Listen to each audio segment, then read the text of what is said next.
La voz de los protagonistas. Contacto telefónico. Juan Antonio García Villa es diputado local por Coahuila, nos acompaña vía telefónica. Licenciado, gracias por estar con nosotros. Le saludamos Marcela Pámanes y Juan Ceballos. Con mucho gusto, como siempre, Juan, un saludo para ustedes, para Marcela y para el auditorio amable que siempre los escucha con mucho interés. Y para que comente con el auditorio sobre esta inversión de recursos estatales en obra pública en este primer semestre del año por 397.8 millones de pesos, que representa 62% menos de lo invertido en el mismo periodo de 2017. ¿A qué se debe que si el año pasado, en el primer semestre, se invirtieron 1,067.7 millones, en este primer semestre haya un 62% menos de inversión? Bueno, no solamente 62% menos con relación a lo invertido en obra pública el año pasado, sino incluso un porcentaje bajísimo con respecto a lo que en el presupuesto de egresos para el ejercicio 2018 se aprobó a propuesta del propio gobierno del estado por la anterior legislatura. Para este año se previó una inversión de 4,545 millones de pesos.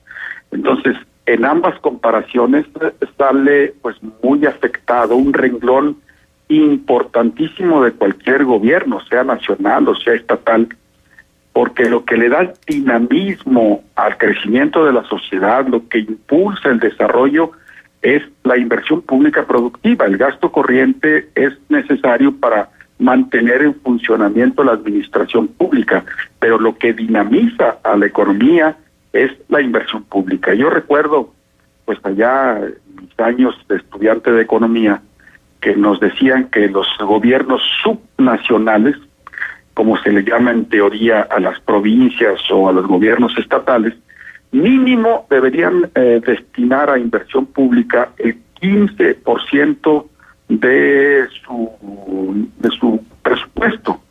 En el caso de Coahuila, para este año, en la mejor situación, estaría representando apenas el 9.5%, y si a eso le agregamos que hasta la mitad del año va muy rezagada la inversión pública, pues el problema se vuelve verdaderamente de catástrofe. A ver, licenciado, discúlpeme, nada más para hacer una precisión, porque me salta esta cifra que está dando y creo que resulta preocupante.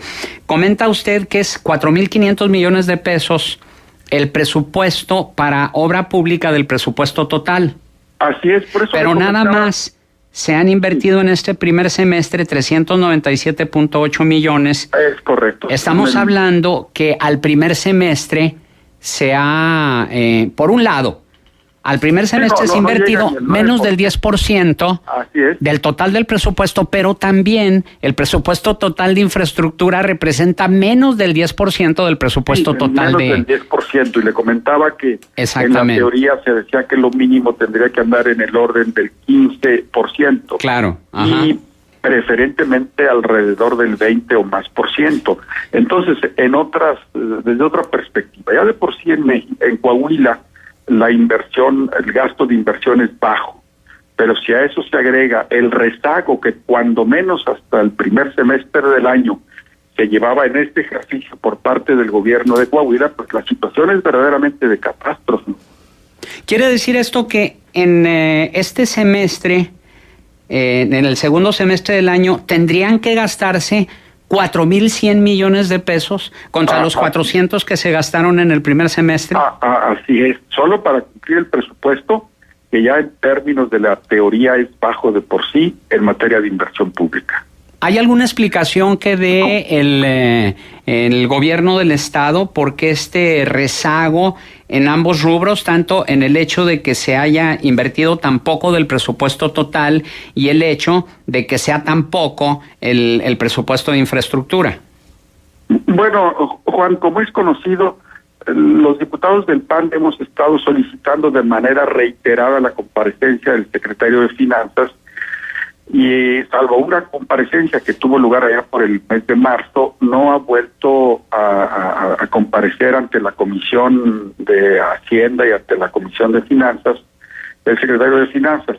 Yo lo que le puedo decir es que ayer tuvimos una reunión de la Comisión de Auditoría Gubernamental y Cuenta Pública, y una explicación que se da al respecto es que normalmente la inversión pública en un primer año de gobierno se empieza a dinamizar hacia el final del primer ejercicio. Pues no me convence, obviamente, porque finalmente, como usted bien dice, si lo que se efectuó en materia de gasto de inversión fueron un poco menos de 400 millones de pesos, y estamos hablando de 4.500, pues no se va a gastar en la mitad del tiempo 9 veces más, claro, al menos que se dinamicen de tal manera los proyectos que estén en ejecución. O sea, en otras palabras, la explicación que algún funcionario de la Auditoría Superior nos dio, no porque sea criterio de la Auditoría Superior ni mucho menos, sino porque pues es una explicación que puede ser válida si se pudiera comprobar que en efecto así ocurre. En ese caso, pues no se hubiera programado un gasto de inversión tan ambicioso, tan relativamente ambicioso, como este de 4.545 millones de pesos. ¿Todo esto qué significa? Pues significan obras de infraestructura, que usted las llama, carreteras, reparación de carreteras, edificios escolares, comunicaciones, lo que es propiamente la inversión pública, que además en el caso de los gobiernos estatales, la condición que le pone la Constitución Federal es que sea productiva. Fíjense nomás la diferencia. El requisito que la Constitución establece para el gasto de inversión, en el caso del gobierno federal, simplemente en obra pública. Cuando el gasto de inversión es en los gobiernos de los estados, y más aún, si este gasto es financiado por deuda pública, se le agrega la etiqueta de productiva, porque alguien pudiera alegar, yéndonos a un extremo pues grotesco, ¿verdad? Obra pública es construir un monumento, sí es obra pública, pero no es de carácter productivo. Entonces tiene que ser productivo. Ahora, dábamos cuenta en el recorrido informativo de Contextos que ha crecido tanto el costo de la deuda a nivel nacional y se ha castigado tanto a la inversión en obra pública que hoy el gobierno federal gasta casi lo mismo en ambos conceptos. Y hace referencia de cómo la diferencia entre el actual gobierno y el gobierno de Felipe Calderón, en el que, la proporción de obra pública y deuda era de 2-1. En el caso de, es decir, obra pública 2 y deuda 1, en el caso de Felipe Calderón, y ahorita están a 1-1, emparejados. ¿Cuál es la situación en el caso de Coahuila, de la relación de obra pública y relación deuda pública? Es más o menos igual de 1-1. Si se ejerciera realmente el presupuesto en materia de obra pública, pero aquí, como lo hemos visto, va muy rezagado. Entonces ya ni siquiera es de 1-1, es como de 9-1. De 9-1, o sea, se está previendo para este ejercicio destinar al servicio de la deuda 4.056 millones de pesos. Ayer se nos hacía el análisis en la Auditoría Superior del Estado, que ya van en 2.590 millones al primer semestre. Aclaro, considerando como servicio de la deuda la amortización que se ha llevado a efecto hasta junio de este año, de 766 millones de pesos, lo cual es muy explicable porque recordarán usted y el auditorio que hasta fines de diciembre del año pasado la anterior legislatura acordó favorablemente un préstamo, un endeudamiento de corto plazo por poco menos de 1,000 millones de pesos, los cuales se tienen que cubrir en el curso del propio ejercicio 2018. Entonces, a junio llevaban pagados 766 millones de pesos, pero si quitamos esto, o si consideramos esto como servicio de la deuda, pues estamos hablando ya que que a junio iban 3,000 millones de pesos de servicio de la deuda contra menos de 400 millones de obra pública. O sea, una relación de 9-1. O sea, ni siquiera está de 2-1 como en el caso del gobierno federal actual, sino de 9-1, cuando menos hasta junio de este año.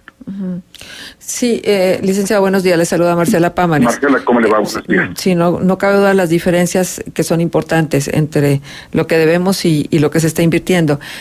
Pero quiero preguntarle algo, licenciado. Es un tema de carácter político electoral.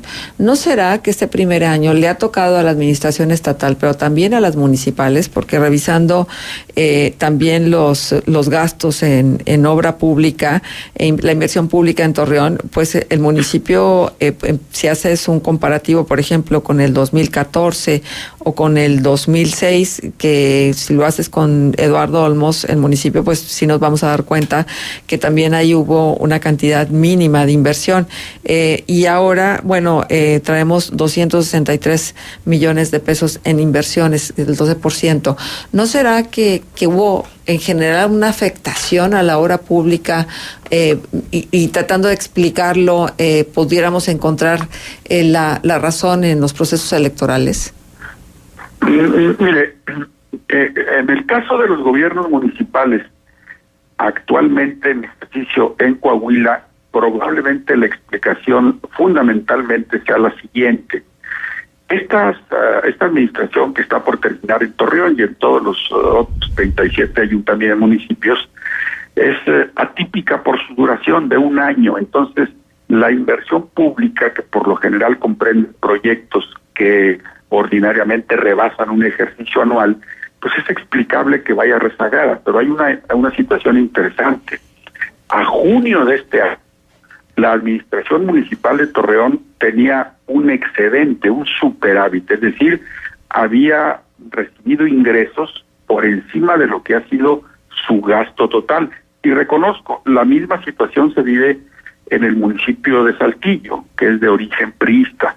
Entonces, probablemente esa diferencia que usted señale tenga explicación, no tanto por razones de orden electoral o político, porque en todo caso ese tipo de gastos se canaliza no hacia la inversión pública, a menos que trate de terminar proyectos al final, que ya no son muy notorios antes de las elecciones, pero sí gastan recursos en otro tipo de actividades que llaman de carácter social y que no es sino una forma de enmascarar la compra de votos.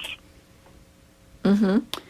Muy bien, pues interesante, licenciado, y habrá que darle seguimiento a ver qué va a pasar en el resto. Bueno, pues ya prácticamente estamos en la recta final de septiembre, quedan nada más octubre, noviembre, diciembre, un trimestre, más poco menos de medio mes, para ver si se logran erogar estos 4,100 millones de pesos en obra pública. Y bueno, a ver qué explicación da el gobierno del estado al respecto. Le agradecemos su atención, licenciado Juan Antonio García Villa, presidente de la mesa directiva del Congreso de Coahuila. Y realmente la razón de fondo no la alcanzamos a abordar, pero ayer de manera dramática tuvimos una reunión con la coalición de maestros que está exigiendo reformas, o mejor dicho, han propuesto una nueva ley del servicio médico al magisterio, pero no hay forma, porque el Estado está verdaderamente ahorcado con este colosal servicio a la deuda que nunca fue de carácter productivo, como ahora lo vemos. Ahí está el verdadero problema. Bueno, pues habrá tiempo de comentarlo, claro, licenciado. Muchas gracias nuevamente. Gracias a ustedes. Buenos días.